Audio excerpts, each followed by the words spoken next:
You will hear a number of different recordings, and you will have to answer questions on what you hear. There will be time for you to read the instructions and questions, and you will have a chance to check your work. All the recordings will be played once only. The test is in 4 sections. At the end of the test, you will be given 10 minutes to transfer your answers to an answer sheet. Now turn to Section 1. Section 1. You will hear a woman phoning the secretary of a cycling club to find out about becoming a member. First, you have some time to look at questions 1 to 6.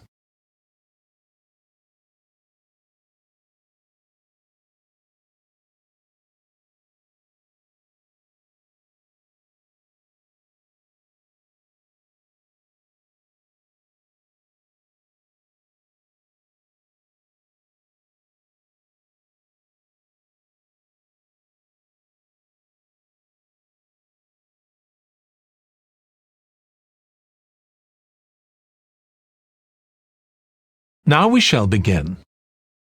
You should answer the questions as you listen because you will not hear the recording a second time. Listen carefully and answer questions 1 to 6. Hello, South City Cycling Club. Oh, hi. I want to find out about joining the club. Right, I can help you there. I'm the club secretary and my name's Jim Hunter. Oh, hi, Jim. So, are you interested in membership for yourself? That's right. Okay, well, there are basically 2 types of adult membership. If you're pretty serious about cycling, there's the full membership. That costs $260, and that covers you not just for ordinary cycling, but also for races both here in the city and also in other parts of Australia. Right. Well, I'm not really up to that standard. I was more interested in just joining a group to do some cycling in my free time. Sure, that's why most people join. So in that case, you'd be better with the recreational membership. That's $108 if you're over 19 and $95 if you're under. I'm 25.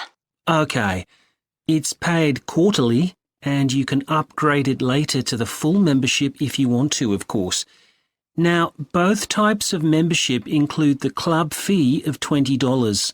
They also provide insurance in case you have an accident, though we hope you won't need that, of course. No. Okay, well, I'll go with the recreational membership, I think. And that allows me to join in the club activities and so on? That's right. And once you're a member of the club, you're also permitted to wear our kit when you're out cycling. It's green and white. Yes, I've seen cyclists wearing it. So can I buy that at the club? No, it's made to order by a company in Brisbane. You can find them online. They're called Jerry's. That's Jerriz. You can use your membership number to put in an order on their website. Okay. Now can you tell me a bit about the rides I can do? Sure. So we have training rides pretty well every morning, and they're a really good way of improving your cycling skills as well as your general level of fitness. But they're different levels. Level A is pretty fast. You're looking at about 30 or 35 kilometres an hour. If you can do about 25 kilometres an hour, you'd probably be level B. And then level C are the novices who stay at about 15 kilometres per hour. Right. Well, I reckon I'd be level B. So when are the sessions for that level? There are a couple each week. They're both early morning sessions. There's one on Tuesdays, and for that one you meet at 5:30 a.m, and the meeting point's the stadium. Do you know where that is? Yes, it's quite near my home, in fact. Okay, and how about the other one? That's on Thursdays. It starts at the same time, but they meet at the main gate to the park. Is that the one just past the shopping mall? That's it. Before you hear the rest of the conversation, you have some time to look at questions 7 to 10.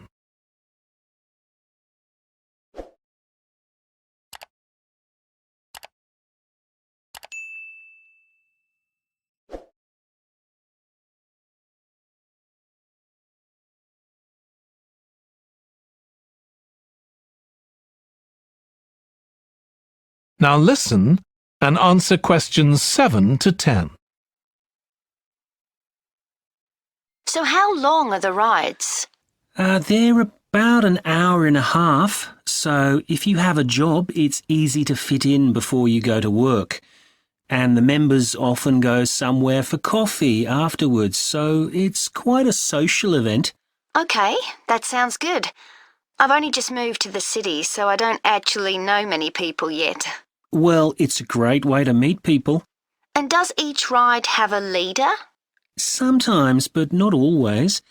But you don't really need one. The group members on the ride support one another anyway. How would we know where to go? If you check the club website, you'll see that the route for each ride is clearly marked. So you can just print that out and take it along with you. It's similar from one week to another, but it's not always exactly the same. And what do I need to bring? Well, bring a bottle of water and your phone. You shouldn't use it while you're cycling, but have it with you. Right. And in winter, it's well before sunrise when we set out, so you need to make sure your bike's got lights. That's okay. Well, thanks, Jim. I'd definitely like to join. So what's the best way of going about it? You can... That is the end of section 1. You now have half a minute to check your answers.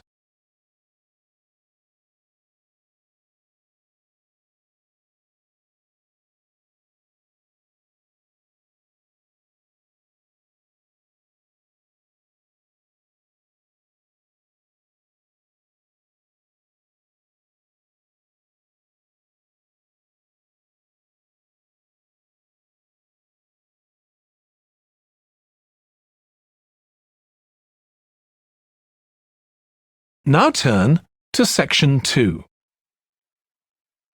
Section 2. You will hear a manager in a company talking to employees about volunteering for charity work. First, you have some time to look at questions 11 to 16.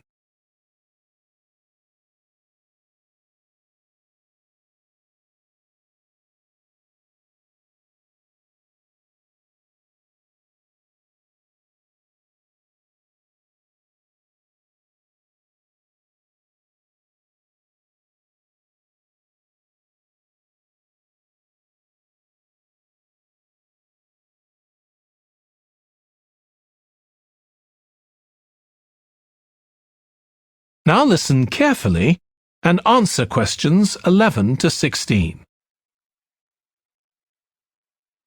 Thanks for coming, everyone.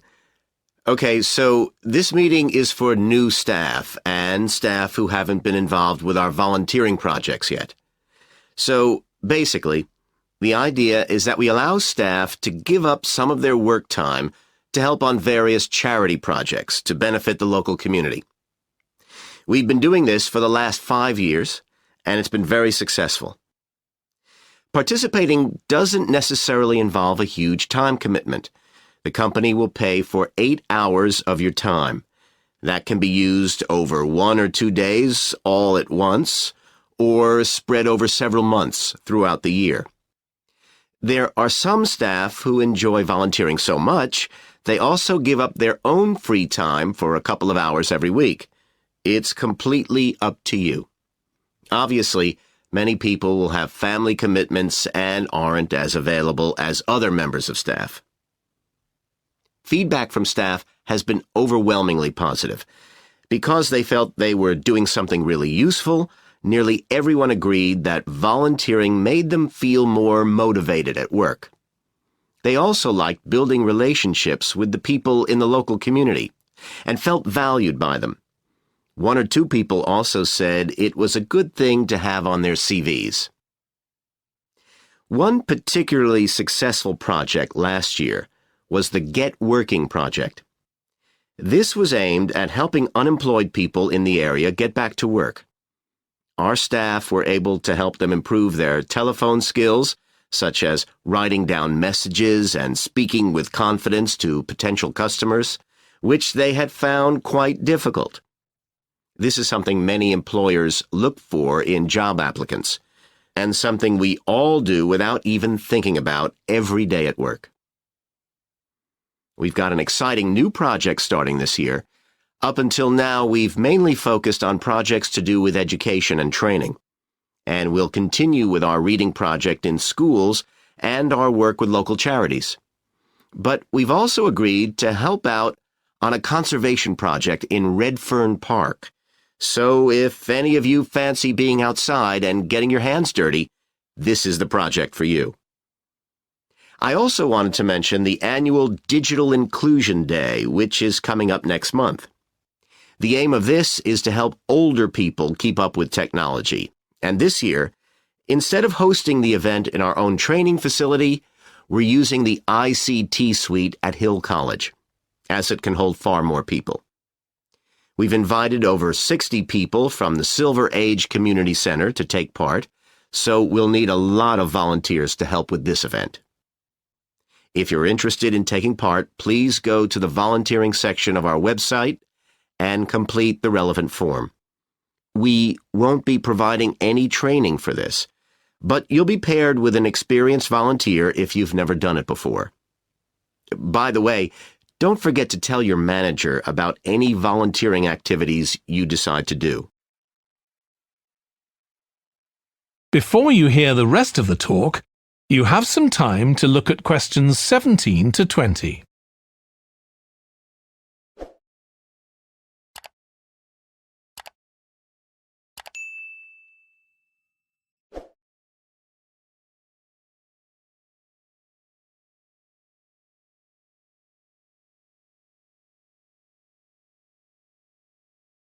Now listen and answer questions 17 to 20. The participants on the Digital Inclusion Day really benefited. The majority were in their 70s, though some were younger, and a few were even in their 90s. Quite a few owned both a computer and a mobile phone, but these tended to be outdated models. They generally knew how to do simple things like send texts, but weren't aware of recent developments in mobile phone technology. A few were keen to learn, but most were quite dismissive at first. They couldn't see the point of updating their skills. But that soon changed. The feedback was very positive. The really encouraging thing was that participants all said they felt much more confident about using social media to keep in touch with their grandchildren, who prefer this form of communication to phoning or sending emails. A lot of them also said playing online games would help them make new friends and keep their brains active.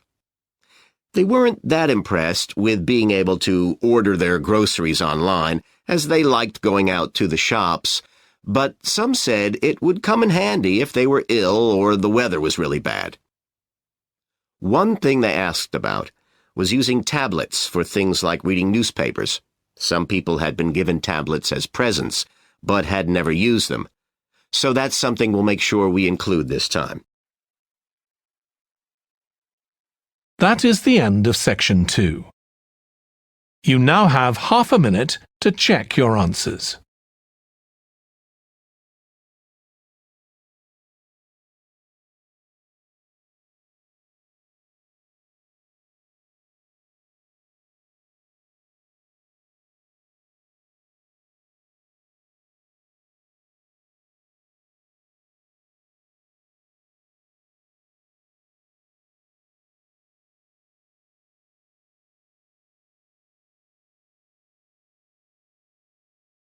Now turn to section 3.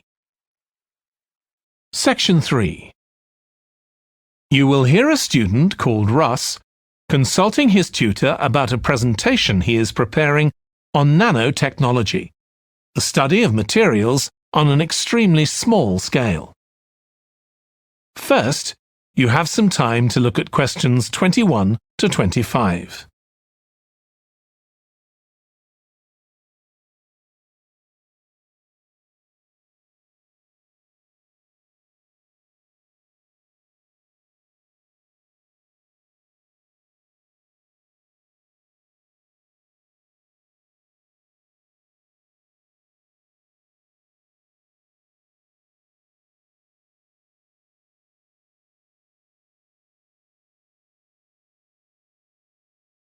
Now listen carefully and answer questions 21 to 25. Come in, Russ. Thank you. Now, you wanted to consult me about your class presentation on nanotechnology. You're due to give it next week, aren't you? That's right, and I'm really struggling. I chose the topic because I didn't know much about it and wanted to learn more, but now I've read so much about it, in a way there's too much to say. I could talk for much longer than the 20 minutes I've been allocated. Should I assume the other students don't know much and give them a kind of general introduction, or should I try and make them share my fascination with a particular aspect? You could do either, but you'll need to have it clear in your own mind. Then I think I'll give an overview. OK. Now, one way of approaching this is to work through developments in chronological order. On the other hand, you could talk about the numerous ways that nanotechnology is being applied. You mean things like thin films on camera displays to make them water repellent and additives to make motorcycle helmets stronger and lighter? Exactly. Or another way would be to focus on its impact in one particular area, say medicine or space exploration. That would make it easier to focus. Perhaps I should do that.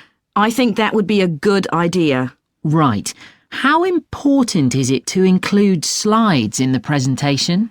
They aren't essential by any means, and there's a danger of tailoring what you say to fit whatever slides you can find. While it can be good to include slides, you could end up spending too long looking for suitable ones. You might find it better to leave them out. I see. Another thing I was wondering about was how to start. I know presentations often begin with, first I'm going to talk about this, and then I'll talk about that. But I thought about asking the audience what they know about nanotechnology. That would be fine if you had an hour or two for the presentation, but you might find that you can't do anything with the answers you get, and it simply eats into the short time that's available. So maybe I should mention a particular way that nanotechnology is used to focus people's attention. That sounds sensible. What do you think I should do next? I really have to plan the presentation today and tomorrow. Well, initially, I think you should ignore all the notes you've made, take a small piece of paper and write a single short sentence that ties together the whole presentation. It can be something as simple as, nanotechnology is already improving our lives. Then start planning the content around that. You can always modify that sentence later if you need to. OK. Before you hear the rest of the discussion, you have some time to look at questions 26 to 30.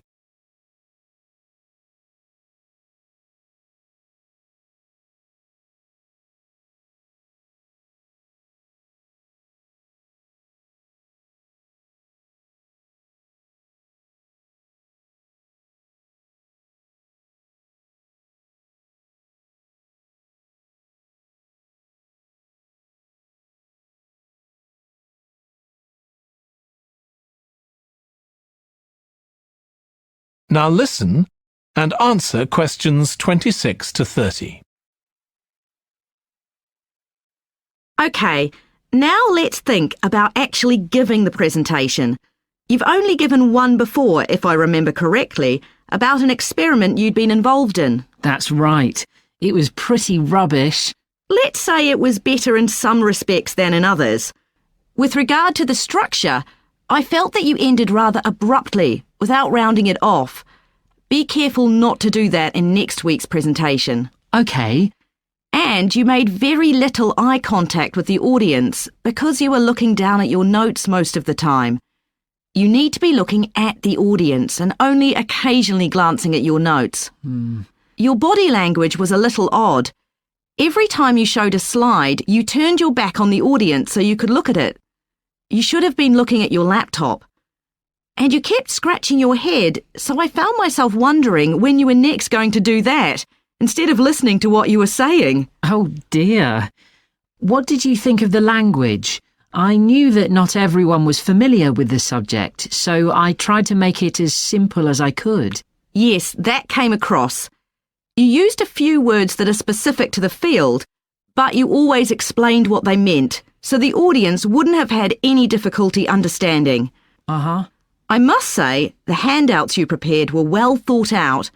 They were a good summary of your presentation, which people would have been able to refer to later on, so well done on that. Thank you.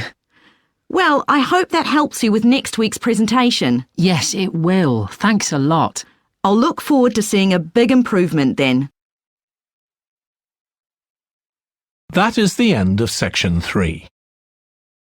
You now have half a minute to check your answers.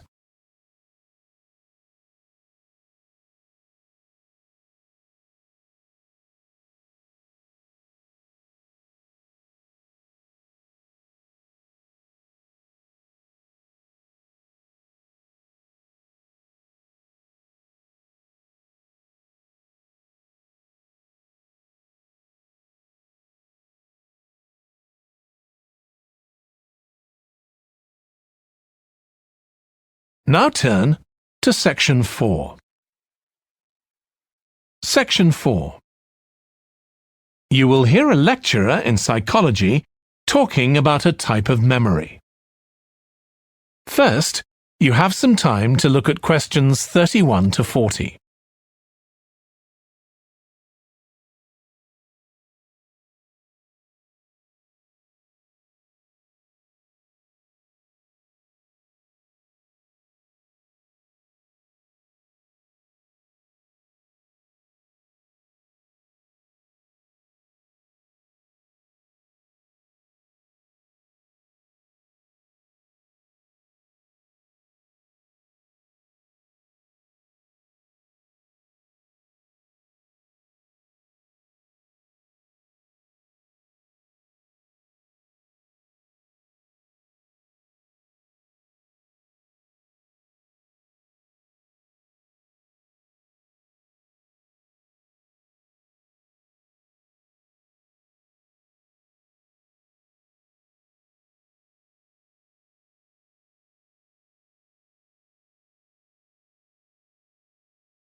Now listen carefully and answer questions 31 to 40.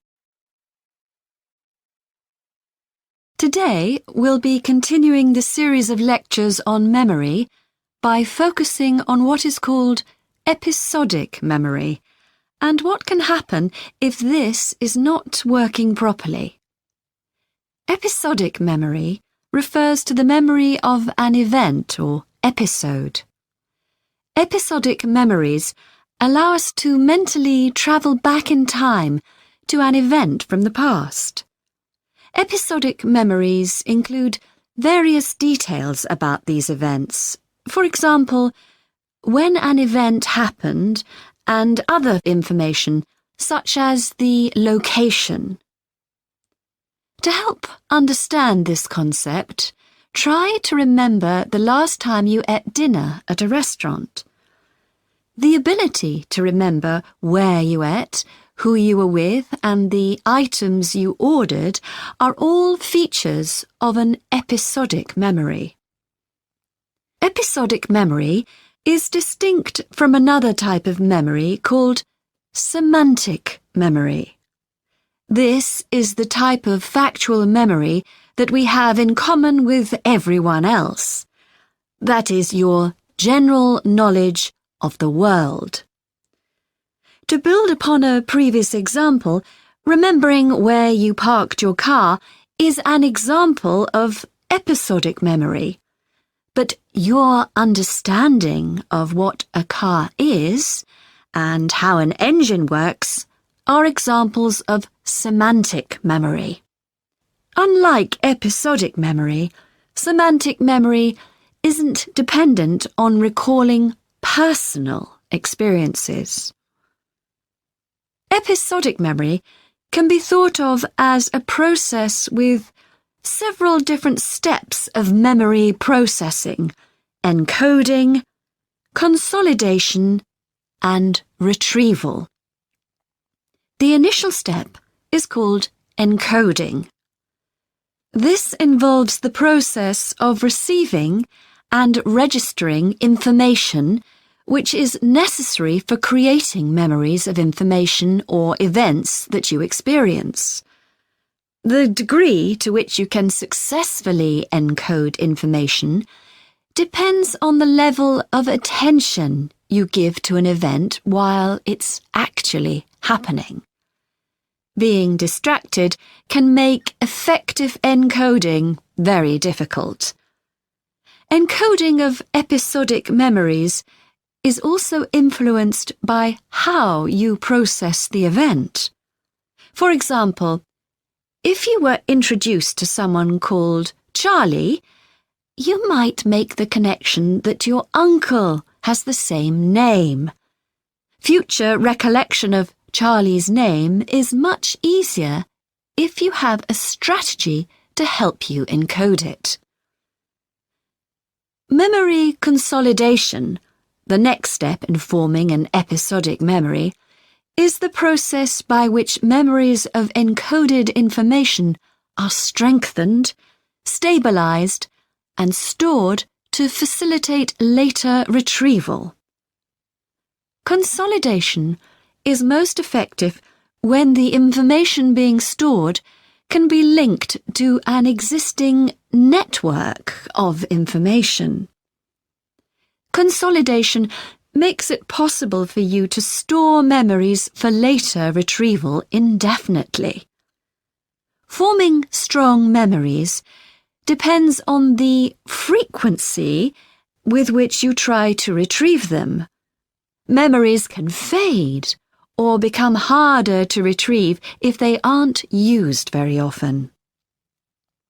The last step in forming episodic memories is called retrieval, which is the conscious recollection of encoded information. Retrieving information from episodic memory depends upon semantic, olfactory, auditory, and visual factors. These help episodic memory retrieval by acting as a prompt. For example, when recalling where you parked your car, you may use the colour of a sign close to where you parked. You actually have to mentally travel back to the moment you parked.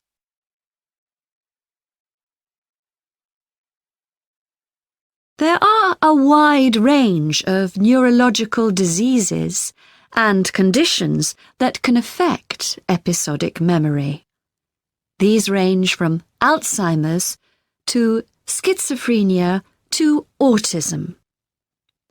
An impairment of episodic memory can have a profound effect on individuals' lives. For example, the symptoms of schizophrenia can be reasonably well controlled by medication. However, patients' episodic memory may still be impaired, and so they are often unable to return to university or work. Recent studies have shown that computer-assisted games designed to keep the brain active can help improve their episodic memory. Episodic memories can help people connect with others, for instance by sharing intimate details about their past, something individuals with autism often have problems with. This may be caused by an absence of a sense of self. This is essential for the storage of episodic memory and has been found to be impaired in children with autism. Research has shown that treatments that improve memory may also have a positive impact on children's social development. One study looked at That is the end of section 4. You now have half a minute to check your answers.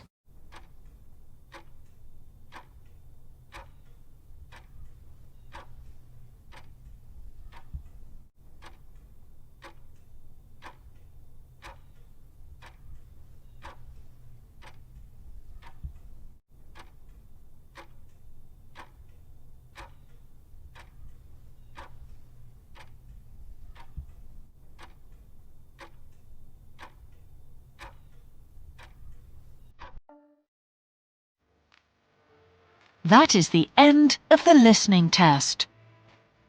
In the IELTS test, you would now have 10 minutes to transfer your answers to the answer sheet.